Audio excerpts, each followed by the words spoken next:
I'm going to talk about my balls for a second. I recently had a vasectomy, as some of you may know. For those who don't know, I know you know what a vasectomy is, but if you don't know exactly how they do it, what they do is they make a small incision on each side of your scrotum, and then they remove your courage and your confidence and your social skills and your need for any personal hygiene, and they replace it with a violent fear of sneezing.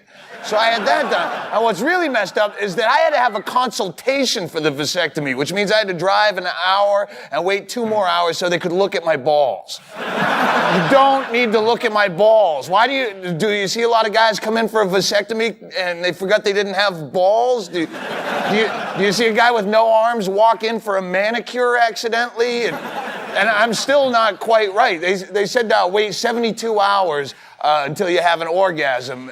I made it 8 days, and I didn't even want to spank at that point. But after that long, I'm getting deviant thought watching commercials that didn't even have people in them. And I jacked off. I was like a little girl in a scary movie. I didn't know what was going to come out of there. Blood or chili or stitches. I'm just happy that Doug is not reproducing. Yeah, I wouldn't want to get a vasectomy because it would possibly diminish the size of the load, and looking at a big puddle is one of my favorite parts of the act.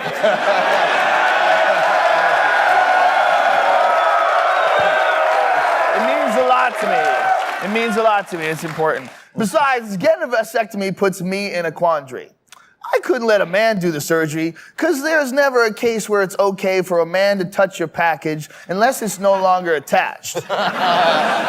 But I also couldn't have a woman do it because any woman who's devoted her life to cutting penises for a living should not be allowed to cut penises for a living. This leaves no other choice except for a penis-cutting robot, which I have. But I can't use it because it looks like that little kid from The Sixth Sense, and it really creeps me out. Well, vasectomy or no vasectomy, Comedy Central made us both get physical exams before we started taping the new season. Not that they care about our health, they just wanted to make sure we would make it through the season. They've been a little on the edge since 2 of the Crank Anchors puppets were diagnosed with gonorrhea. So, just in case there were any startling revelations, we brought a camera crew along with us to document our trip to the doctor.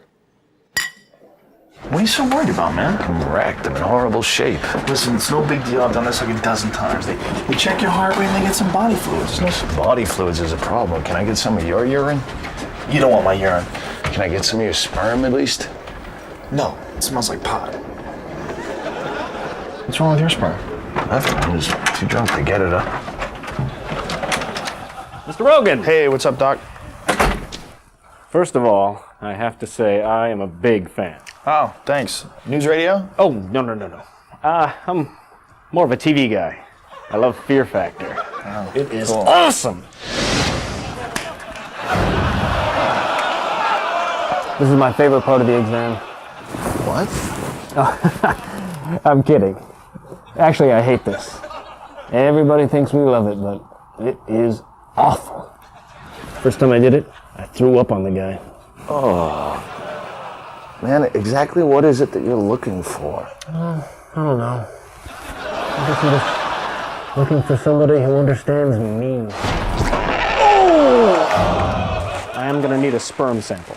Okay.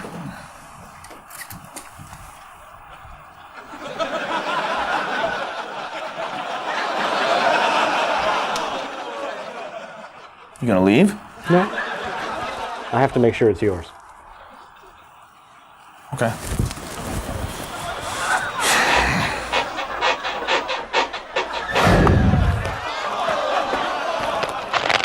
He's starting to loosen up.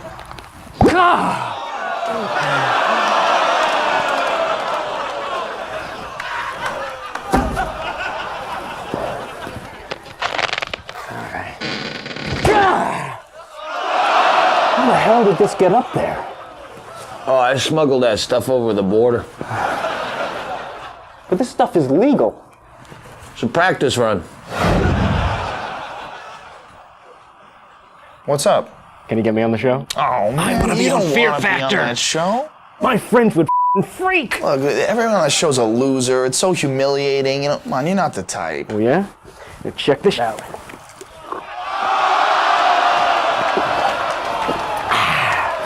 Obviously, fear is not a factor.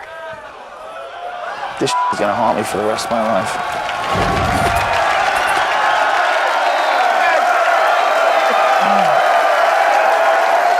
Next, incredible rewards and hellacious punishments on the Wheel of Destiny.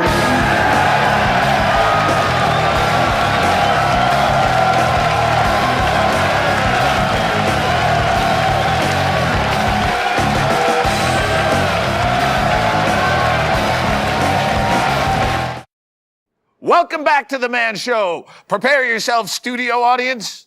Because tonight we find out if fate is a friend or a foe with the Wheel of Destiny!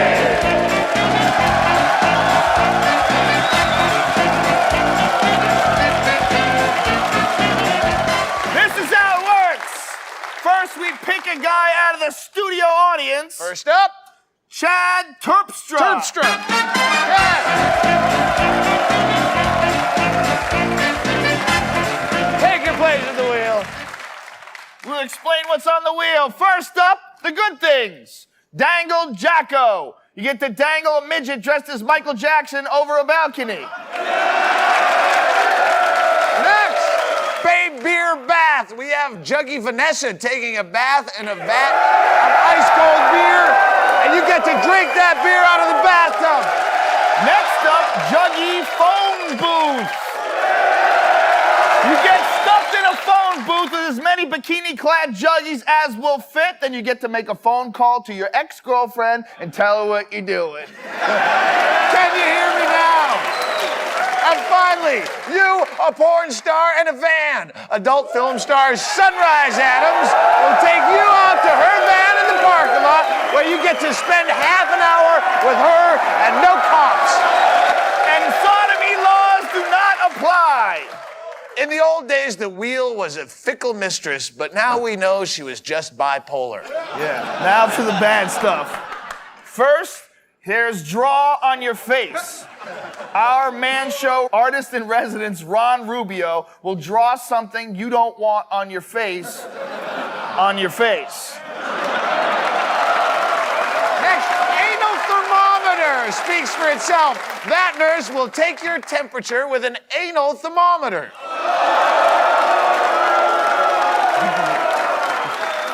After that, blind haircut. You will get your hair cut by this blind man.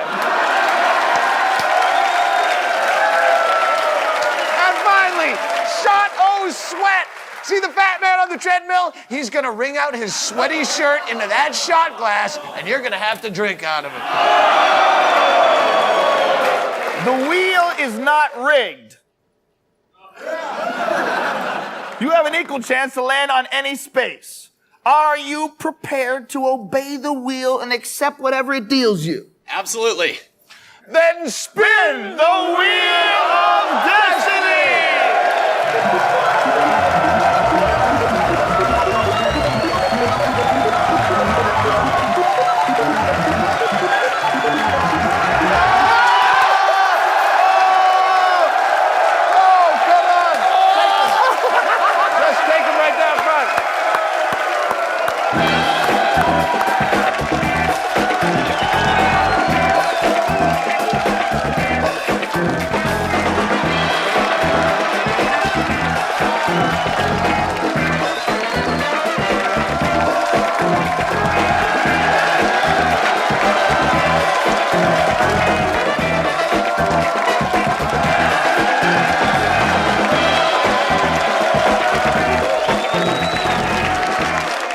Next up, Marty Callie?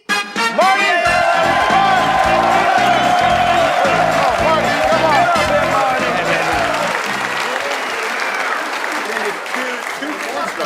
What's that? Can you do two No, you porn can't stars? do two porn stars, but you don't can want jump on sloppy that guy's seconds, back. bro. You don't want Yeah, that's sloppy right. seconds. Yeah, exactly. You ready to do anything and everything the wheel tells you to do? Absolutely. Then spin the wheel of destiny.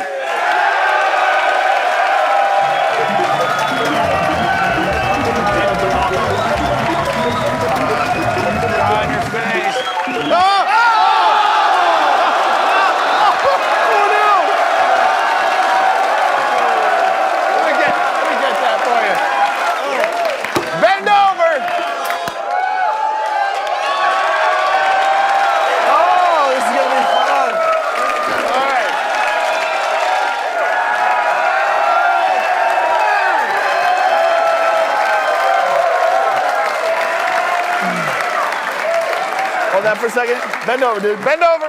Assume the position. We have to use a registered nurse, so instead of Juggy Kathy, we're going to introduce Nurse Angry Hand. Could you come out, Nurse Angry Hand? It's going to take your temperature with an anal thermometer.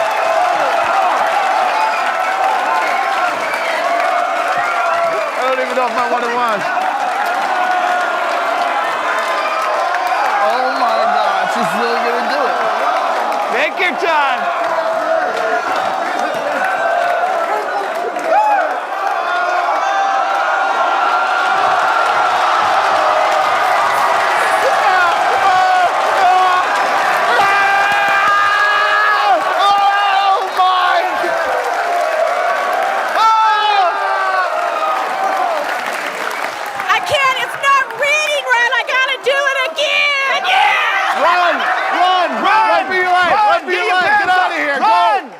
You still got time. Next up, we have Dave Ham. Dave Ham.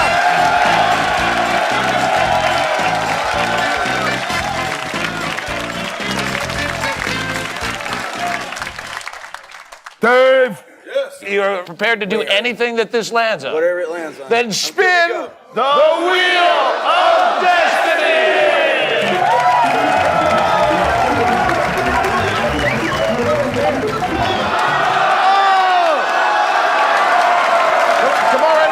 Baby. No, right over here.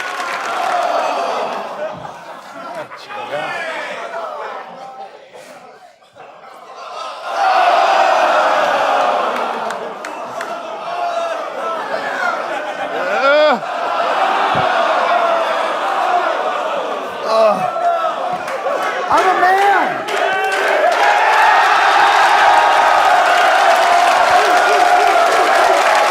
I'm a Juggy Beer chaser. Hey. Yeah. There you go. Thanks, man. Go. The wheel is spoken. We'll be right back.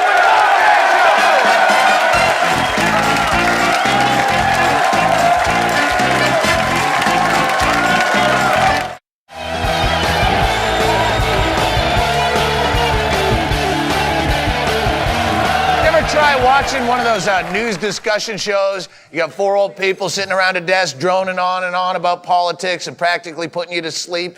It's the least fun thing in the world, so we decided to make it fun. How? Go to a bar in the middle of nowhere. Monrovia, California, to be exact. Show up at 1 a.m. unannounced, find some people that have been drinking all night, and let them say what they think about the issues. I'd watch that show. Politics, economics, religion, healthcare. This is Crossfire. Drunken Crossfire, where the issues of the day are discussed by four extremely inebriated people. Our panelists tonight, Fish. My name's Fish. I'm independent. I've been drinking since 10 o'clock this morning. Dustin. I think we should have done a lot more than what we did in Saddam. We should have bombed them a lot more than what we did. And you can take that to the bank. Bob. I'm a Republican. You got a problem with that? I've had 12 beers a day and 12 beers today. If that cop gives you any trouble, you come to me. And Gabe. I'm fat. I sell insurance, healthcare insurance. Yeah! And now your host, Doug Stanhope. This evening on Drunken Crossfire, we'll be discussing the competency of the current chief executive. Many people insist President Bush is not an intelligent man. How do you see it, panelists? He's a president. How smart can he be, for Christ's sake? All I gotta say is I'm a Democrat. Screw George, screw the other George. If Bill Clinton was in office, he would have had it done in a weekend. George Bush is a faggot. And why didn't he do it? Why did he do it? Because they're screwing us. We're gonna screw them even harder. How smart do you have to be the president? With all the intelligent people George Bush surrounds himself Obviously. with, how smart does he have to be? Not smart Ronald at Reagan all. was president. Just Not another smart at actor. all. Who gives a Anybody can Hell, I should be president. It's your country. Why should you not give a I think George Bush illustrates how smart you don't have to be. Bill Clinton got the job done. He got the done. He didn't George get Bush. Yeah, he got the whole job done. Reagan was a jerk. They're all jerks. You don't know you We gotta go to our last question. Should there be a law prohibiting flag burning, or should it be protected as free speech? Panel. Of course it should be protected. Why should you flag burn? That's terrible. You should never flag burn. Bob? You know what? If you don't like this country and you don't want to live in it, then get the gosh darn hell out of it. That's right. I'll Get tell the you what, hell out of get it. the hell out of it. That's right. That's what they told John Walker Lind, and he walked right away. Hey, Gabriel, what do you think? What I gotta say, if you don't like the country, get the hell out. Don't burn right. no flags.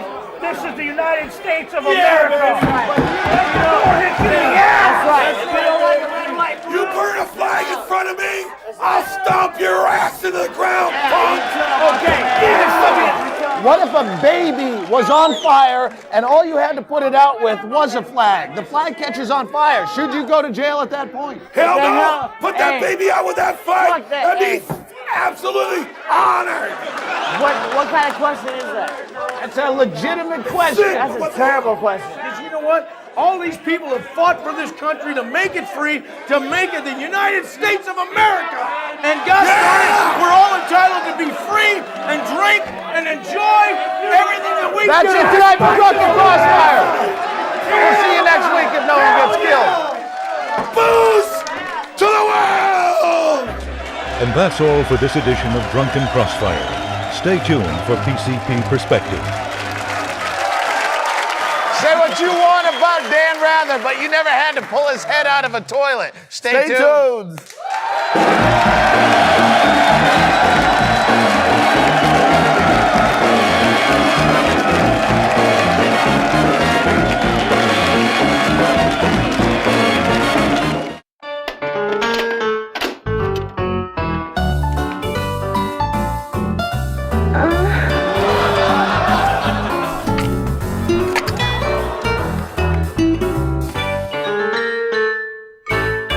Hi, I'm Doug's mom, and have I got some porn for you this week? This week's find is called Sexual Misbehavior, starring Kira Kenna and Shane Collins. My goodness, I had to flip over the couch cushion after this, Jim. It was so good that I brought out Old Hickory. My grandfather carved this out of scrimshaw during the Depression. I usually only use it to shoo the cats away from eating their own sick. But sexual misbehavior felt like such a special occasion. This is the feel-good movie of the year. It was like chicken soup for the whole. On a scale of 1 to 5 diddling fingers, this one got the whole hand. 5 fingers.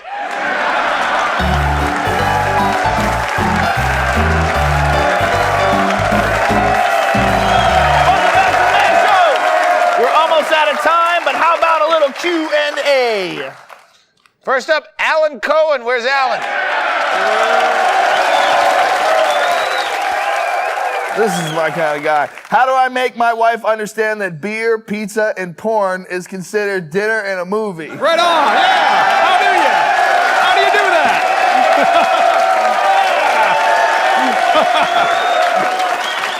I think the only answer is marry a guy. Marry a dude. Oh, there you go. Hey, I'm up for that. I'm up for that, thanks. Good night, everybody. And now, girls